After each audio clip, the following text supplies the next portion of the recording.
We are living through one of the largest social experiments in recent history. The coronavirus has caused about half of the population to remain in lockdown at its peak, with the risk of infection and novel cases still being reported at an increasing rate in many parts of the world. The pandemic, for many, was a loss to health, economy, and a sense of connectedness with loved ones. However, I would like to focus on a slightly different aspect about the effects of this pandemic, especially in how it shifted our perception of work. Because of the lockdown, many workplaces are increasingly adopting the notion of remote work, the idea that you don't need a central workplace or even commerce to have an effective working environment. Many workplaces significantly benefited from remote working in how it advanced our communication to let us pivot away from the archaic need for same time, same place communication to a more asynchronous style of communication. Don't worry, I'll explain what all these mean. Now, I'm pretty sure that many of you in the audience would have had some experience with remote working due to the various hybrid virtual learning scenarios, and I'm also pretty sure that many of your experiences were quite mixed. According to a form that we have recently sent out regarding the topic of work productivity on whether remote working was more effective than on-site working, in a scale of 1 to 4, where 4 represents it is more effective, most of the teachers either responded 2 or 4, with responses such as the lack of physical interruption or complete silence helped them work better, while some responded that the difficulty in tracking their student or their peers' work made them less productive. The dislikes were more apparent in the students, as when asked the question of whether the trend will continue after the pandemic, 60% of the students responded no. Regardless, the number of remote workplaces are increasing. A recent survey on 15,000 Americans has revealed about a 400% increase in the number of workplaces since the pandemic began. And this trend is consistent in South Korea, as there has been an increase from 8.3% to 34.3% in the number of workplaces. I may not look like one, but believe it or not, I was also part of this 8.3% of workers that adopted remote working pre-COVID. And I argue that remote working isn't as bad as many think it is.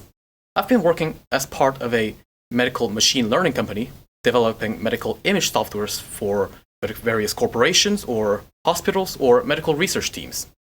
And when I first received a job offer back in 2019, well, I was ready to deny the offer without hesitation because, first of all, I was a dorm student.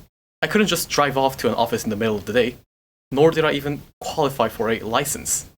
The only vehicle I could drive without a license, realistically, was a tractor.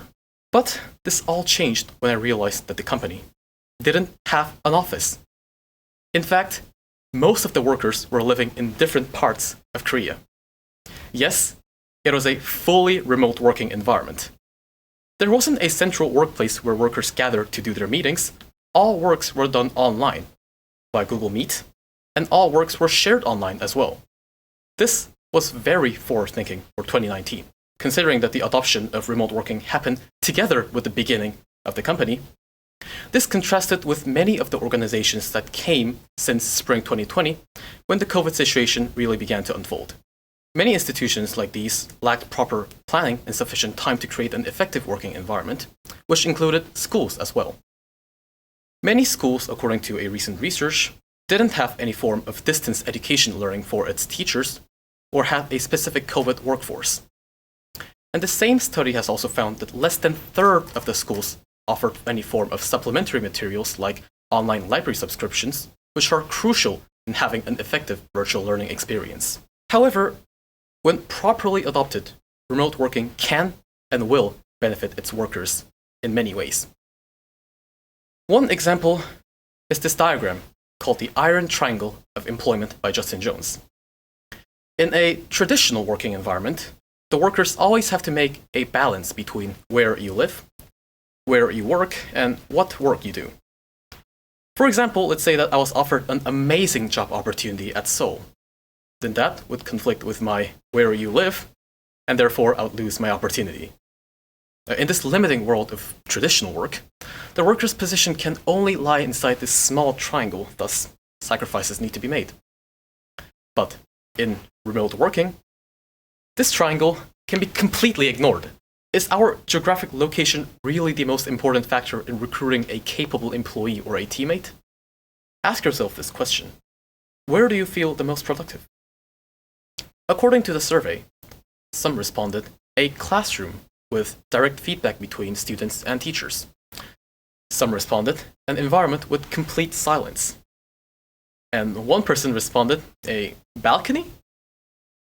Like this, it is pretty apparent that the environment that suits a person the best differs a lot between individuals. So why would employers ever force their employees to work in the same unchanging environment every single day?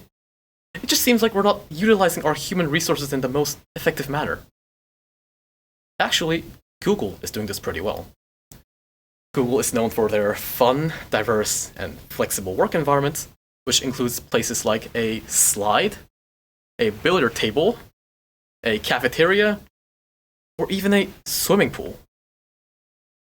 And just like Google's non-traditional working environment, many schools also offer non-traditional learning environment, like visiting a museum, or going out on a field trip, or even a nature walk. Remote working is just another way that can free us from the shackles of a fixed environment and lets us exploit our own environment that can maximize our productivity. However, one of the most common misconceptions about remote working is that it lacks communication. And this is mostly because when people think of proper teamwork, they usually think about synchronous communication. Synchronous communication is a real-time communication between individuals through mediums such as phone calls, in-person meetings, or online meetings, or even messengers like GChat. Although many workplaces encourage the usage of synchronous communication, a recent study has found that about 80% of workers' work time is spent on reading emails, answering to phone calls, and participating to meetings. Which all of these three are synchronous communication, by the way. And the same study has found that about a third of the value added from such collaboration only comes from 3 to 5% of the total employees. This is a significant bottleneck to the entire team. One such abuse in synchronous communication can be found in school teachers. Any school teachers here in the audience? Often I've heard many school teachers tell me that they're annoyed by the sheer amount of email that comes from the students regarding their homework, their late assignments, or their tests, and the sheer amount of time it takes for them to read all this email and write the responses while completing their professional duties. It's just impossible. While my peers continue to harass my teachers with their emails, the teachers are deprived of time to focus on their actual professional duties like grading one's essay or preparing for Monday's class lecture. Over-reliance on synchronous communication splits our attention from actual work into focusing solely on connection and communication rather than productivity. An obvious solution to this is, well, communication without synchronization. Asynchronous communication. Asynchronous communication is often promoted by the very nature of remote working, by the fact that, in the sense that you don't necessarily have to communicate with someone next to you all the time. Such a mode of communication will provide workers with uninterrupted work time to focus on their work due to the lack of pressure or stress that usually comes from the need to instantaneously reply to a request. However, asynchronous communication itself is never enough. We are not working machines, we are humans that require some sort of human-to-human connection. As Buddhism teaches, everything in moderation. So I suggest you to find a good balance between synchronous communication and asynchronous communication, whether it be for your school club, your study group, or even your future multi-million-dollar corporation. To make these points more applicable in your workplace, I'll introduce to you some of the examples of tools or tips I've encountered in my own working environment. First, the most obvious, synchronous communication tools. Google Chat and Slack are channel-based communications platforms where a subset of the employees can create a channel to talk about a specific subject. As long as you're inside a channel, you're all informed in the same way. Another example of synchronous communication is Zoom or Google Meeting. Zoom or Google Meet were used extensively during our school's virtual learning experience. The relatively easy user interface, together with high video and audio quality, and various productivity tools, made it a useful tool during the virtual learning period. However, when a software doesn't suit your specific niche, it is important to not always follow the trend. Explore and look for perhaps underdog applications or smaller projects that might suit your specific niche better. For example, let's say that you have to plan for the first virtual class of your high school club. In my club, for example, although we initially tried to use conventional softwares, we had a problem, especially in its breakout room feature. In a breakout room, the students inside the breakout room could not communicate with those outside of the breakout room. So when officers wanted to directly consult with the club members, they had to exit the breakout room they were in, enter the breakout room, and exit one again, which is a very time-consuming and tedious process, almost as tedious as me repeating breakout room 6 times in the last 60 seconds. After doing some research, we settled at a bit smaller program called Gather at a Town. In Gather at a Town, there was no need for the same exit, enter, exit, but instead, it was a more 2D 8-bit game-like world where you can move around your avatars in a virtual office. And the communication worked just like real life. If you approached someone in Gather at a Town, your video and audio slowly gets connected and fades in, while you get away from them, it slowly fades out. Not only we thought this was pretty hilarious, we thought this was a great solution for the aforementioned problems in our club.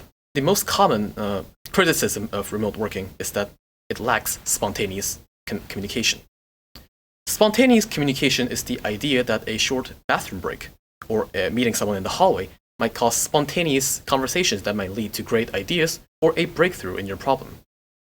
Since Gather at a Town simulated a virtual office, it did exactly that. Overall, Gather at a Town was a pretty big success in our club. But again, try out and choose what works the best for your specific situation. Now, moving on to asynchronous communication. When looking at various advertisements for communication softwares or team project softwares, you see phrases like chat-based, instantly, real-time. And of course, these features are useful in many workplaces. They come together with the various disadvantages of synchronous communication that I've mentioned before. In Twist, its users can create a thread where they can talk about a specific subject together. And this is just like Google Chat or Slack's channel-based system, but unlike those channels, Twist isn't based on a real-time communication service. In fact, in Twist, real-time communication is the least important factor. Twist's thread isn't like a channel or a chat, but more like a blog post or an email where the workers write out detailed information about their work or their work request together with the time they're available, which allows them to work in a more asynchronous manner. To further encourage this, Twist also doesn't have that presence indicator that turns green when you're online and red when you're offline to further encourage this behavior and let employees work in the time they prefer. My second advice is to use a public database. In my company, for example, a day or two before having a meeting, the workers were encouraged to post what they would share during the meeting on an online database. This was to make sure that the purpose of the meeting was shared prior to the meeting. But also, the workers could, in a more asynchronous manner, look at the materials of tomorrow's meeting earlier to make the whole process much more faster and efficient. My final advice is to change your mindset. Try to change individual behaviors that has been rooted as part of one's tradition is difficult and takes a lot of time. Especially considering how our behaviors are motivated by our incentives, trying to change the societal norm, which tends to be the synchronous communication, may not really seem worth the risk, unless a very exceptional situation encourages us to do so, which is exactly what's happening right now. The pandemic has caused many of us to experience the benefits of using synchronous and asynchronous communication together, and perhaps shifting previously rigid ideas about what work is or should be. This is exactly the right time to make a change, a positive change that is reflective of life in 2021. And this change can begin with you. Thank you very much.